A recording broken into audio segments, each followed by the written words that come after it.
오늘 여러분과 함께 은혜가 사랑을 낳습니다, 이런 제목으로 말씀 함께 나누겠습니다. 여러분, 기독교 정신하면 무엇이 떠오르십니까?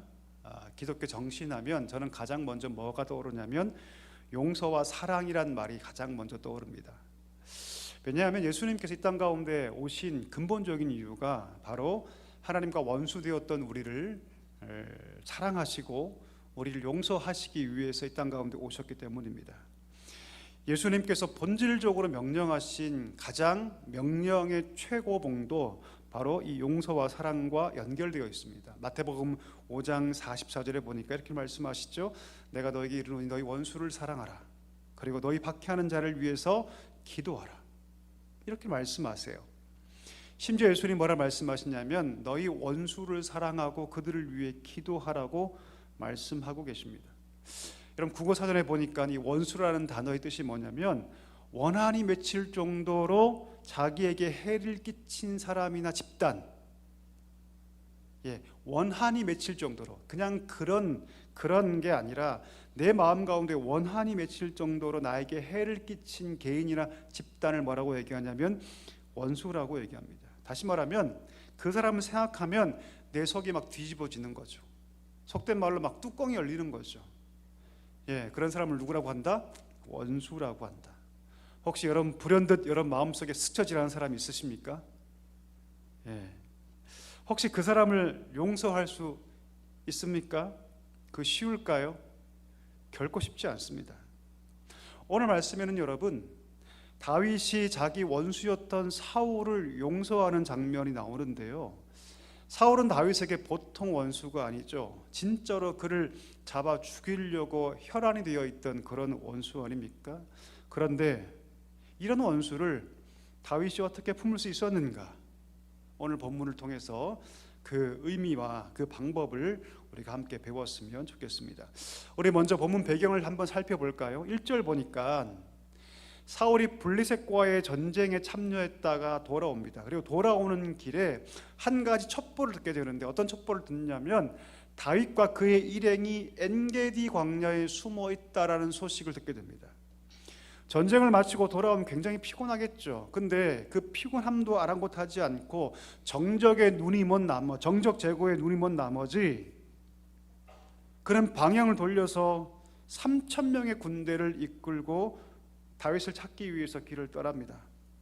한참을 수색하다가 그 사울이 볼 일이 급해져서 한 굴에 들어가는데, 그 굴에 누가 있었어요? 그 굴에 다윗과 그 일행이 숨어 있었습니다. 사울이 무장을 다 해제하고 볼일을 보기 위해서, 용변을 보기 위해서 모든 걸 다 해제하고 볼일을 보고 있는 그 모습을 숨을 죽이며 지켜보고 있던 다윗 사람들이 뭐라고 얘기하냐면 이렇게 얘기합니다. 죽은 오늘이야말로 D-Day입니다. 오늘이야말로 이제 사울은 당신 손 안에 있습니다. 그러니 지금이야말로 저를 해칠 기회입니다. 이것은 하나님께서 주신 기회입니다 라고 그의 수하들이 얘기하는 것이죠. 여러분, 다윗도 순간적으로 그 마음에 그 말이 흔들렸던 것 같아요. 그들의 말이 옳다고 생각하고 칼을 빼어들고 가게 됩니다. 슬금슬금 다가가서 사울을 내리치려고 한 순간, 그때 다윗의 마음이 바뀌죠. 그의 눈이 감기고 그의 칼이 그를 해하는 것이 아니라 어떻게 해요? 그의 옷자락만 살짝 베고 돌아오게 됩니다. 우리 5절과 6절 한번 읽어볼까요? 5절과 6절 같이 읽어보겠습니다. 그리한 후에 사울의 옷자락 뱀으로 말미암아 다윗의 마음이 찔려 자기 사람들에게 이르되 내가 손을 들어 여호와의 기름 부음을 받은 내 주를 치는 것은 여호와께서 금하시는 것이니 그는 여호와의 기름 부음을 받은 자가 됨이니라 하고, 뭐라고 얘기합니까? 다윗이 사울의 옷자락을 베은 그것이 내 마음에 너무 찔렸다라고 말합니다. 그래서 그때의 그 심정을 그대로 얘기를 하죠. 무슨 말입니까, 여러분? 사울이 죽이도록 미웠던 것이죠. 그 말을 들었을 때, 그 수하들의 말을 들었을 때 그 마음에 있던 그 분노와 미움이 불일 듯 일어났습니다. 여러분, 그럴 그것 것이 여러분 다윗이 지금 죄를 지어 도망가는 것입니까? 아니죠. 아무 잘못도 없는 거 아닙니까? 골리앗을 죽였고요. 그 민족의 영웅이 아닙니까? 그 앞에서 수금까지 연주했던 은인 아닙니까? 하나밖에 없는 사위가 아닙니까? 그런데 그런 자신을 죽이기 위해서 사울은 10년 가까이 지금 그를 추격하고 있는 것, 그러니 얼마나 믿겠습니까, 여러분? 여러분, 우리가 영화를 보면요, 이 원수가 땅에 누워 있고 그 원수를 죽이기 위해서 칼을 막 찌르려고 하는데 순간 마음이 바뀌어서 그 원수의 심장을 찌르지 않고 참아 죽이지 못해서 땅에 칼을 탁 박는 장면 본 적 있으시죠? 오늘 바로 그 장면 아닙니까? 사울을 죽이고 싶은 격한 감정으로 그게 다가갔지만 차마 그를 죽이지 못하고 조용히 그의 옷만을 잘라왔던 다윗의 마음, 여러분 그 마음이 어떤 마음일까요? 한번 상상해 보십시오. 참으로 속이 쓰리고 아픈 마음으로 사울의 옷자락만을 들고 돌아서지 않았을까요? 여러분, 나에게도 원수 같은 사람 있지 않습니까? 나에게도 나의 그 선의 착한 행동을 오히려 악으로 갚는 사람들이 있지 않습니까?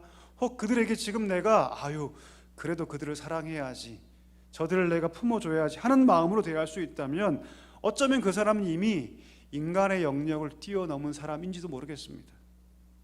왜요, 여러분? 그만큼 원수를 사랑하는 것은요, 너무나 어려운 것이기 때문이죠. 내게 해를 가하는 사람을 사랑한다, 그를 이해해 준다, 더 나아가서 그를 위해 기도한다, 그것은 너무나 어려운 일이기 때문입니다. 여러분, 손양원 목사님을 알고 계시죠? 우리 한번 이분, 제가 예전에 한 번도 뵌 적이 있는데 이분이 바로 손양원 목사님입니다. 이분의 별명이 뭔지 아십니까? 사랑의 원자탄이라는 별명을 갖고 계시죠. 이분의 두 아들이 순교당합니다. 이 사람을 죽인 사람이 안재선이죠. 그 사람을 양아들로 삼습니다. 그리고 이 두 아들을 하나님께로 인도했다고 하나님께 감사했던 분이 바로 이 목사님이시죠. 그래서 우리가 사랑의 원자탄이라고 부르지 않습니까?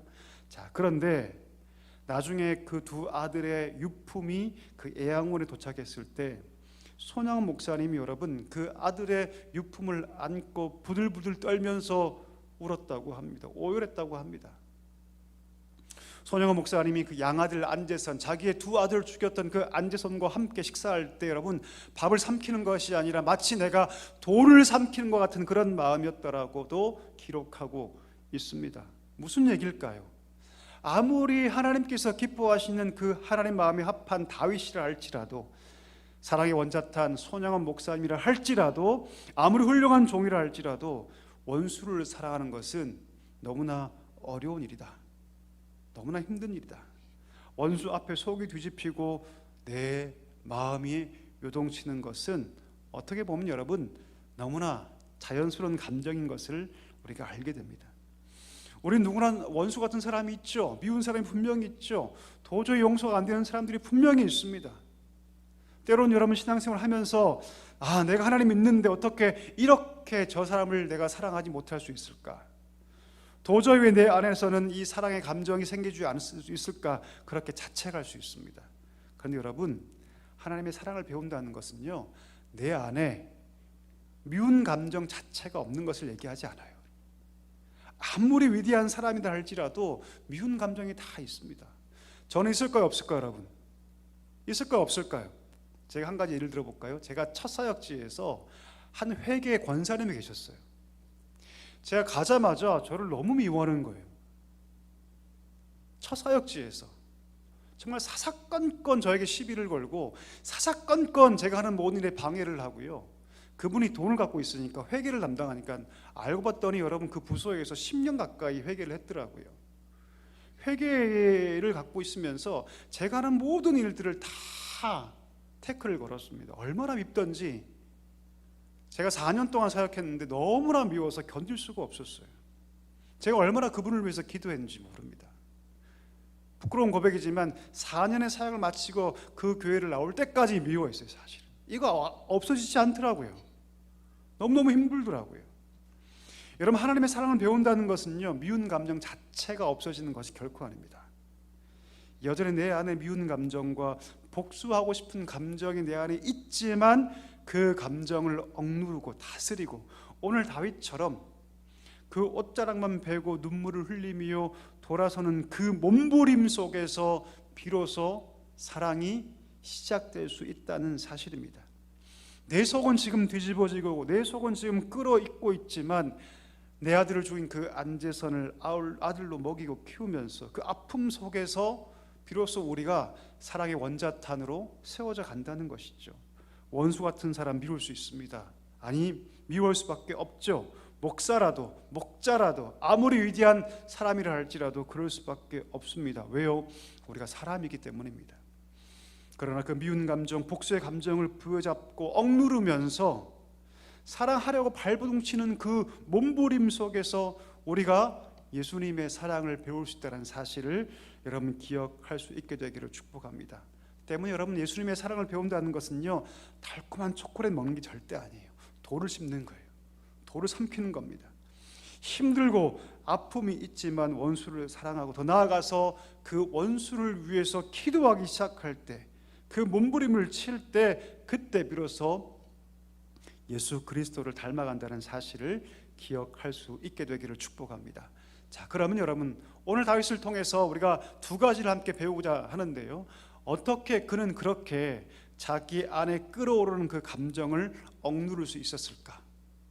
이 두 가지를 함께 우리가 배우고자 하는데요, 첫 번째 그 이유는 무엇이냐면, 한번 따라 하실까요? 다윗은 이 순간을 유혹의 순간으로 인식했다. 뭐라고 여러분? 다윗은 지금 이 순간을요, 유혹의 순간으로 그는 인식합니다. 지금 다윗이 받고 있는 유혹의 본질이 뭐죠? 어떤 유혹입니까? 보복의 유혹이에요. 여러분, 보복의 유혹. 스스로 심판자가 되어서 나에게 해를 가했던 저 사람을 내 의지대로 가장 무참히 죽이는 피의 보복이 지금 유혹입니다. 근데 여러분, 그것을 다윗은 죄의 유혹으로 판단해요. 이것은 죄의 유혹이다. 여러분, 성경에서 가장 위대한 계명이 뭡니까? 하나님을 사랑하고 이웃을 사랑하는 것입니다.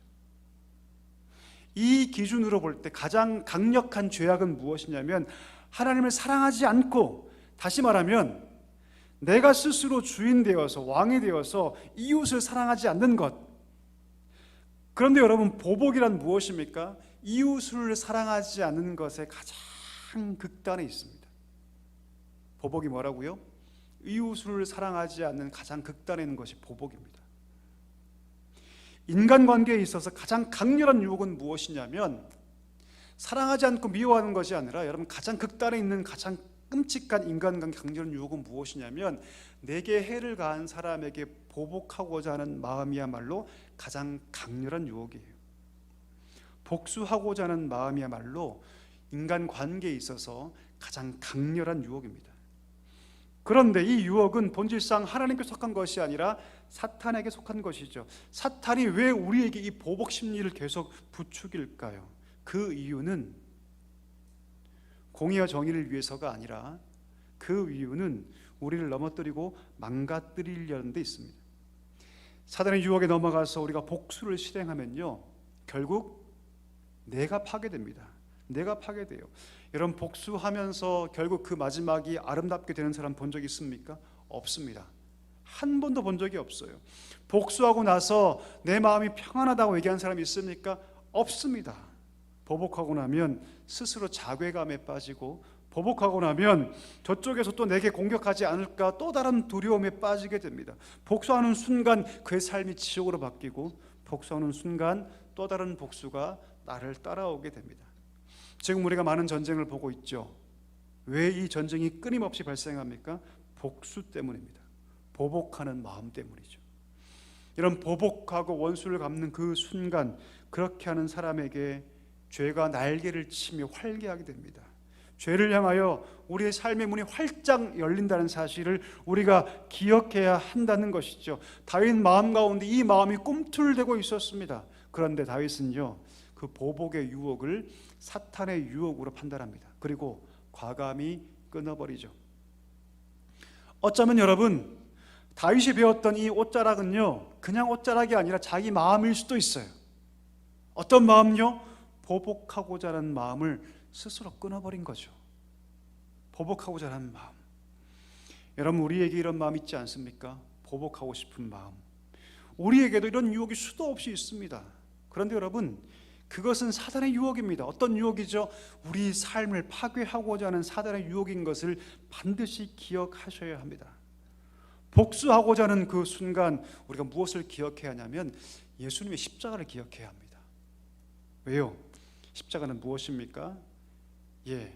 가장 원수였던, 하나님과 가장 대척점에 있었던 우리를 하나님께서 품어주시고 우리를 사랑하신 사건이기 때문이죠. 따라서 여러분, 진정한 생명의 역사는요, 보복의 순간이라는 것이 아니라, 진정한 생명의 역사는 복수가 아니라 우리가 사랑을 실천할 때 일어난다는 사실을 꼭 기억할 수 있게 되기를 주님의 이름으로 간절히 축복합니다. 자, 두 번째 이유입니다. 다윗은 어떻게 그의 감정과 그의 마음을 억누를 수 있었을까요? 우리 한번 따라 하실까요? 나의 관점이 아니라 하나님의 관점으로 바라보았기 때문이다. 그가 사울을 바라볼 때 내 관점이 아니라 어떤 관점으로요? 하나님의 관점으로 보았기 때문입니다. 6절 한번 다시 한번 읽어볼까요? 같이 읽습니다.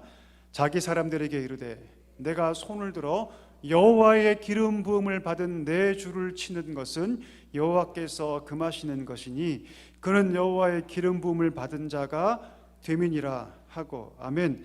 다윗은 사울을 여러분 인간적 관점에서 바라보지 않습니다. 하나님의 관점으로 바라보죠. 인간적 관점 바라볼 때 사울은 분명 원수를 갚을 만한 사람이었지만, 그러나 하나님 편에 볼 때 그는 여전히 기름 부음 받은 사람, 하나님의 종이었습니다. 때문에 다윗은 모든 평가를 하나님께 맡기죠. 모든 심판을 하나님께 유보합니다. 그리고 하나님께서 그를 만지시도록. 다윗이 사울을 두려워했기 때문에 한 것이 아닙니다.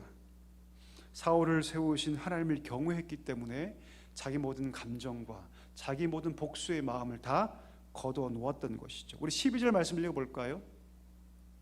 같이 읽습니다. 여호와께서는 나와 왕 사이를 판단하사 여호와께서 나를 위하여 왕에게 보복하시려니와 내 손으로는 왕을 해하지 않겠나이다. 아멘. 그는 결코 하나님께서 일하시고자 하는 그것을 스스로 침해하지 않습니다. 스스로 가로치지 않아요. 하나님께 들고 계시는 그 심판의 칼을 자신이 빼앗아서 휘둘리고자 하지 않습니다. 여러분, 요셉을 아시죠? 요셉, 그가 애굽의 총리가 되지 않습니까? 그가 애굽의 총리가 되어서 식량을 얻기 위해 왔던 그 형들을 바라봤을 때 충분히 자기 모든 권력을 동원해서 그 형들을 해할 수 있었습니다. 보복할 수 있었죠. 그런데 여러분, 요셉은요, 형들을 자기의 원수로 보기 전에 무엇으로 보냐면 하나님의 도구로 봐요. 하나님의 은혜의 방편으로 봅니다. 창세기 50장 19절과 20절 한번 읽어볼까요? 같이 읽습니다. 요셉이 그들에게 이르되 두려워하지 마소서, 내가 하나님을 대신하리이까. 당신들을 나를 해하려 하였으나 하나님은 그것을 선으로 바꾸사 오늘과 같이 많은 백성의 생명을 구원하게 하시려 하셨나니. 아멘. 요셉에게 있어서 형들은 원수이고 자신을 해한 사람들이었지만 하나님의 관점에서 그들은 누구였습니까? 그들의 가족과 민족을 구원케 하시는 하나님의 은혜의 방편이었던 것이죠. 이것이 하나님의 관점입니다. 하나님 관점으로 그들을 바라볼 때 그 형들은 심판의 대상이 아니고 하나님의 도구였던 것이죠. 결국은 우리도 마찬가지 아닐까요? 아무리 원수 같은 사람이라 할지라도 그를 하나님의 관점으로 바라보면 우리 시각이 바뀌기 시작합니다. 여러분 생각해 보세요. 원수가 보통 누굽니까? 멀리 있는 사람일까요? 가까이 있는 사람일까요? 원수가 보통 누굽니까? 대부분 원수는 여러분 가까이 있는 사람이에요. 멀리 있는 사람, 그냥 스쳐 지나가는 사람, 그런 사람들은 별로 나에게 영향 끼치지 않습니다. 원수는 대부분 누구이냐면 나와 가까이 있는 사람이에요. 오늘 보세요. 다윗에게 원수가 누굽니까? 그의 장인 아닙니까? 요셉에게 있어도 원수 누굽니까? 형들 아닙니까? 우리에게도 원수는 보통 멀리 있는 사람이 아니라 누구냐면 내 남편이 될 수도 있고요, 내 아내가 될 수도 있고요, 내 자녀가 될 수도 있고요, 내 이웃이 될 수 있습니다. 제가 예전에 개척교회 한 목사님 얘기를 들은 적이 있어요. 하나님 보내주신 영혼들 너무 귀해서 정말로 간이고 쓸개이고 다 빼주는 심정으로 그들을 섬겼답니다. 그런데 문제가 발생하니까 다 배신하더라요. 다 배신하고 오히려 자기를 모함하더랍니다. 그 배신감이 너무 커서 수년 동안 그 고통 속에 몸부림쳤다는 얘기를 제가 들은 적이 있습니다. 우리 자녀들 한번 어떨까요, 여러분? 우리 자녀들이 여러분, 우리 부모님들이 마음과 뜻과 정성을 다해서 그 자녀를 키우죠. 그런데 사춘기가 지나면 어떻게 됩니까? 그들이 부모의 사랑을 알아주던가요? 한 번이라도 그렇게 고백하던가요? 그렇지 않습니다, 여러분. 그렇지 않아요. 나에게 상처를 주는 사람들은요, 그 원수들은 주로 내 주변에 많이 있습니다. 나와 밀접한 관계를 가진 사람들이 내게 원수가 될 수 있습니다. 다시 말하면 우리 같은 성도들에게 있어서 내 원수는 어쩌면 우리 교회 같은 성도일 수 있습니다. 함께 신앙생활하는 사람들일 수 있어요. 아주 확률적으로 매우 높습니다. 때문에 스스로 함부로 판단하고 정죄할 수 없다는 것이죠. 그들 안에 있는 그 미운 행동 너머에 있는 하나님의 일하심, 결국에는 저들이 하나님 사람으로 세워지고 주의 동력자로 세워지고 하나님의 믿음의 사람으로 세워질 것을 바라볼 수 있는 눈이 우리 가운데 필요하다라는 것이죠. 우리가 하나님 눈으로, 하나님의 소망으로 그 원수들을 보기 시작할 때 비로소 우리의 시각이 바뀌고 우리 삶의 태도가 바뀌고 저들을 위해서 여러분 기도할 수 있게 된다는 것입니다. 여러분 바울을 아시죠? 바울이 섬겼던 교회 가운데 가장 문제가 많은 교회가 어떤 교회인 줄 아십니까? 바로 고린도 교회였어요. 고린도 교회는 여러분 그야말로 교회 문제에 있어서는 교회 문제 종합 선물 세트 그런 교회였습니다. 교회가 네 가지 파로 갈라 싸워 있었어요. 여러분 우리 사랑교회 안에 만약에 네 가지 파가 갈려서 막 싸운다고 생각해 보세요. 예배가 가능할까요? 아니요, 불가능할걸요. 뿐만 아니죠. 그 네 개 파가 서로 싸우면서 그 문제가 어디까지 가냐면 세상 법정까지 갔어요. 세상 법정에 송사하는 문제까지 갔습니다. 그것뿐 아니죠. 여러분 도덕적 타락과 결혼과 이혼의 문제, 우상 제물의 문제, 잘못된 시한부 종말론, 잘못된 은사주의, 심지어 교회 안에 근친상간까지 벌어지고 있었습니다. 이 정도 상황이라면 수백 번 욕을 하고 비난하는 것이 마땅해 보이죠. 그런데 바울은 이 편지를 쓰면서 서두에 뭐라고 얘기하냐면 이렇게 기록합니다. 우리 고린도전서 1장 4절과 7절 한번 읽어볼까요? 4절부터 읽겠습니다. 그리스도 예수 안에서 너희에게 주신 하나님의 은혜로 말미암아 내가 너희를 위하여 항상 하나님께 감사하노니. 뭐 한다고 얘기합니까? 내가 너희를 생각할 때마다 하나님께 뭐 한다? 감사한다고 얘기해요. 왜요? 너희에게 하나님의 은혜가 부어짐을 내가 믿기 때문이다. 비록 지금은 엉망진창이고 문제투성이지만 그러나 너희 안에 하나님의 은혜가 부어져 있다는 것을 내가 알기에 하나님께 감사한다. 7절로 읽어보겠습니다. 같이 읽습니다. 너희가 모든 은사에 부족함이 없이 우리 주 예수 그리스도의 나타나심을 기다립니다. 아멘. 비록 문제투성의 교회지만 하나님의 은혜가 그 가운데 부어져 있고 그들이 하나님의 은혜를 받은 자인 것을 바울은 알았습니다. 믿었습니다. 결국 하나님께서 그들을 견고하게 하실 것이고 언젠간 그들 안에 그리스도의 형상이 나타나게 될 것이다.